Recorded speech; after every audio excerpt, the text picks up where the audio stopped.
can't stop. A family shop. Think Thayer. Come on, let's get rolling. Come on, let's get moving. Think Thayer.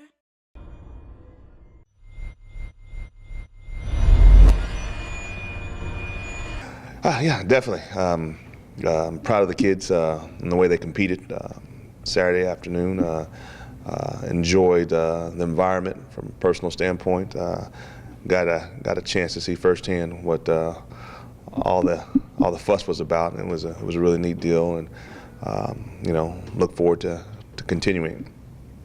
What was the takeaway from that first time in the rivalry? Oh, it was a great environment, man. It was. Really, just talking to my wife and some other coaches' wives about it, just in the stands, they said it was unbelievable. And it was really neat to be a part of. I was happy in the way that our kids approached it. My hope was to make sure that, what I like to call the circus environment. We wanted that to be something for our fans and for our community and things of that nature, and we needed to stay focused on the task at hand, was improving and playing the game the right way, and I thought that they did that. 3 or 4 plays one way or the other, and we've got a chance to win that ball game. We've got to find a way to play better football in that second and that third quarter. We've shown that we've got a little fight about us, and we'll play 60 minutes. We just got to be in a better position moving late into the ball games. You guys have had some difficult losses this year. Was that a tougher pill to swallow than some of the games that you weren't in? They're all tough, and a loss is a loss. Getting beat 70 to whatever it was, that's much worse.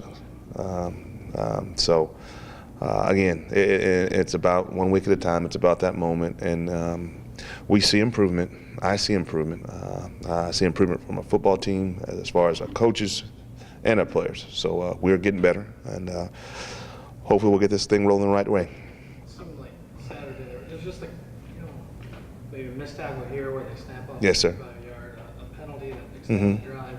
Just a couple little things that really seemed to, I guess, change the game. Yeah, no doubt. Validate how close you guys are? Yeah, it validates how much we've got to grow as a football team and how youthful we are in some instances. Banks, that's a play that there was no ill intent at all in that play. And to be honest with you, it's one of those deals where he's not playing confident. If he's confident and you have what I like to call the big eye, and you see everything happening, he had no clue the ball got bounced around. And that's a young kid not, pressing or just really, not comfortable in that situation. And we've got to grow from that. Not making excuses from it, but it is what it is. That and the kid makes a great move. The little kid, 87, makes a great move and jumps into the end. I mean, really, those are 15 huge yards. And I wanted to, yeah. But. You didn't want to. You did on the sidelines. I did see. I don't know about that, John. I don't know about that, but there was a discussion. There was a discussion, and yes, and we'll keep that to ourselves. But just things like that, man. We just can't do those things. We're not good enough to do those things, and that's not the culture we want here. And that's not. I understand they're excited. I understand it's their first bit of playing time, but that's not what we're going to build here, and that's not what we're trying to build here. Those things won't be, they're not just going to be acceptable here. Is there any gratification? You've been telling people we're close, this is going to work. Is there any gratification that if you watch that game, you can see that the team is close? Yeah, it is. I mean, I've felt comfortable with the process because I've seen it work. I know some people may not think so, but got a good idea of what we want this thing to look like, and we've got some pieces in place. There's youth, and we've got to grow in some areas. Making the move, the quarterback's getting better week by week, and it's kind of what we talked about. I mean, that's the first game that we hit some of those long balls right. And it changed our football team, changed the dynamics of it, because now you're able to do some stuff inside out to Zimmerman and some of those guys, and you know, some of the air raid type of stuff, and be able to extend, you know, hit the deep ball as well, suppress the field or whatever you want to call it. You know, you're able to do those things, and football becomes fun again. So the hope, and I saw a different look in their eyes, and I saw just, I don't know, call it confidence. I think he hit that first trail route to Scotty, and I think from that point on, it's like something just completely changed, not in just the quarterback, but in all of them. There just became this belief that we can do it. And if we continue to play with that kind of confidence, we'll be a tough team to contend with, you know, moving forward. How much has James Morgan improved over the last few weeks, and how much does the quarterback playing like that help your system particularly? Well, it's essential. I mean, if we're gonna be sporadic from the quarterback standpoint, then we probably need to get under center. We probably need to run it about 60, 65 times a game. If we're going to continue to play in a tempo type of scheme, although you guys have seen it, we've slowed it down a little bit just to kind of you know, protect some things. It's who we are right now, and it's helped defensively, I think. But yeah, the quarterback play is that's what it's all about. Because I mean, even the thing that I was most proud of in Saturday's ball game was about 3 or 4 times that he checked from pass to run, and the runs were big plays. That's when we'll start, you know, clicking at a high level. So he's growing, he's learning. How impressive is Joe Davidson? I've run out of things to say. You know, he's really fast and really big, and he can kick the ball really far. He's Superman. I don't know. He's like Clark Kent. We don't, you know, we're just in there scheming up a way to put him outside of receiver. He's a special kid, special person, and you know, he might have single-handedly changed the course of the season. And that was a big play because finishing that game the way we were able to finish it, I could see it in their eyes. You know, afterwards, it did a lot for our confidence. Hell, it did a lot for me. So he's a special player. Have you ever seen a punter have that much of an effect on a football team? No, I haven't. No, I haven't. We just got to all get together and make sure he comes back. You said every week you've seen, you know, improvement. I have. From where you're standing, where has the biggest improvement come from? Well, probably the group that I've been the hardest on. In the last couple of weeks, that receiver group, the young man that you had up here earlier, really challenged T.O. to raise his level of play, you know, on the practice field first off.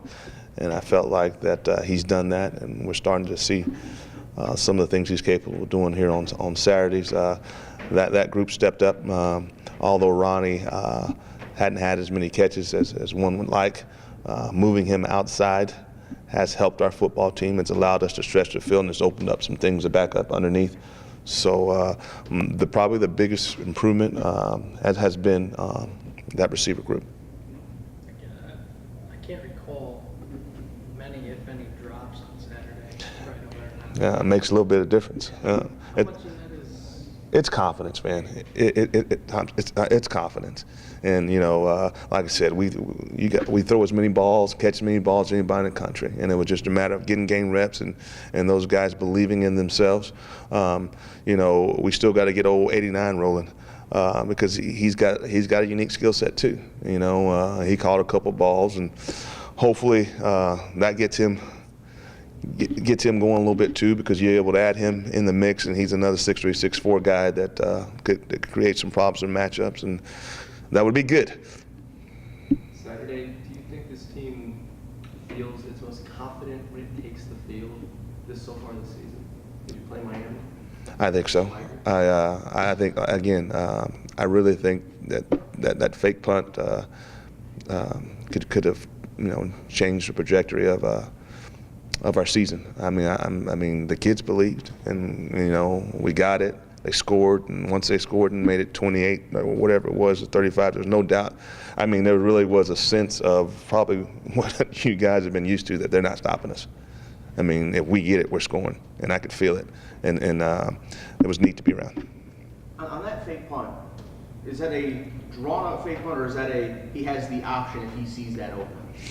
Yeah, you know, it's Joe being Joe. That's a special kid making a special play.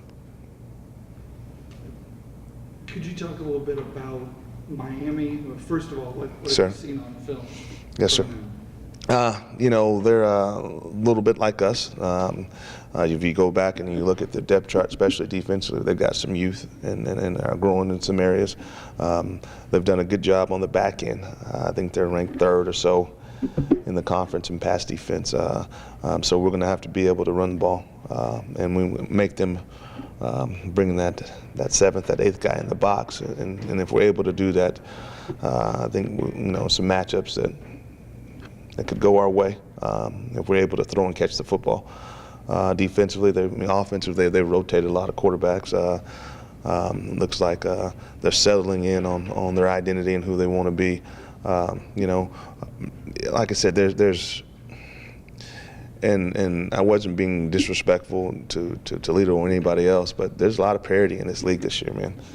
And I think did Eastern beat Ohio? I mean, it's so we just got to continue. And really, it's about us. That's what I'm getting at. It's about us continuing to improve because we'll have every opportunity to win the ball game. Is there a fear of an emotional letdown based on this is the game after your arch rivals? No, sir. Everything was in the game? No, sir. We're 1-6, and we've got to roll off 5 in a row to get to a bowl game, and it starts Saturday.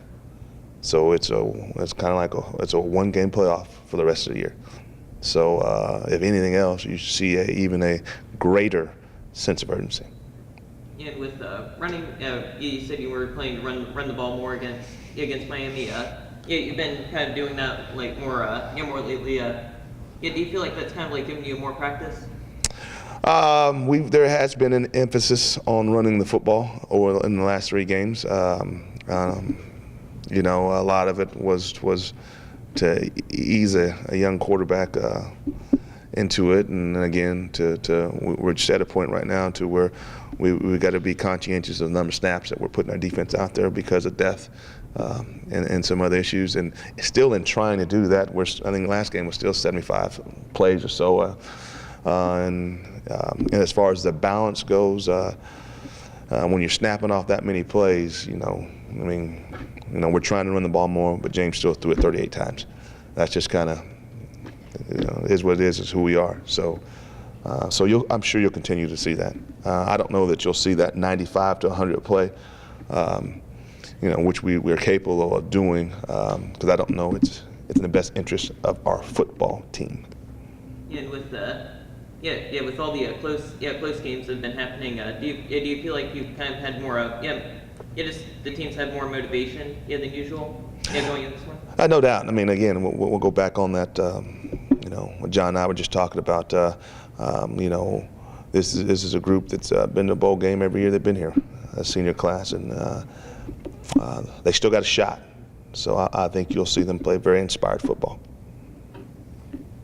No, I do have one or a couple more actually, Jason. Sir. Because it was a line that you threw out on Saturday that I missed until I listened to the tape again. The burning red shirts. Can you talk first of all a little bit about who are guys that you wanted to red shirt? I wanted to red shirt all of them. I mean, really, coming into it, Tyreek, is a guy we wanted to, because we felt like we had a little depth defensively, and Bush got real banged up, and which forced us to allow him to take some additional reps, and taking those reps, you found out that he was kind of a little bit better than some of the older guys. So we threw him out there. The Zimmerman, you couldn't have told me that we were going to have to play a little quiche when we 142-pound guy when we signed it. Definitely those two that pop out to me. And the third one, getting Will back. We got to find a way to get. Cam was a guy that shouldn't have played this year, and and you never want to play an offensive lineman. Lorenzo Lorenzo's had to start a game or two for us at tackle. You know, The same way with Stevens. I mean, he Yeah. wasn't going to be on the field. Terrence, until- yes, that was the worst one. That one hurts my heart more than anything else. You know, if I could take it back, that's one I would definitely take back and just kind of roll the dice a little bit there with his situation. You know, so we'll get our roster right.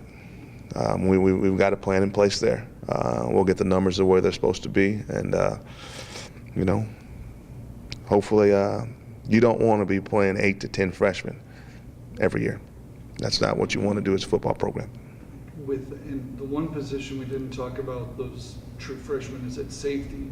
Did you see that coming before the year began? Did you think those guys, McBride, Pickram?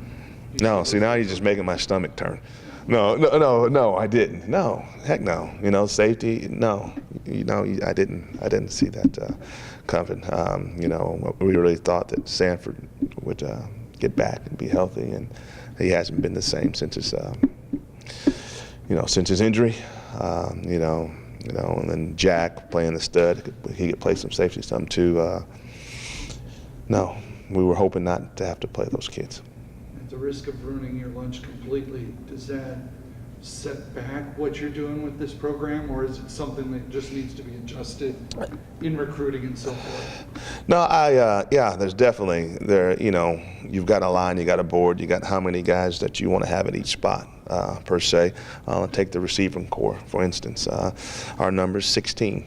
You know, we ought to be playing with 16 scholarship receivers. I think we have 8 or 9.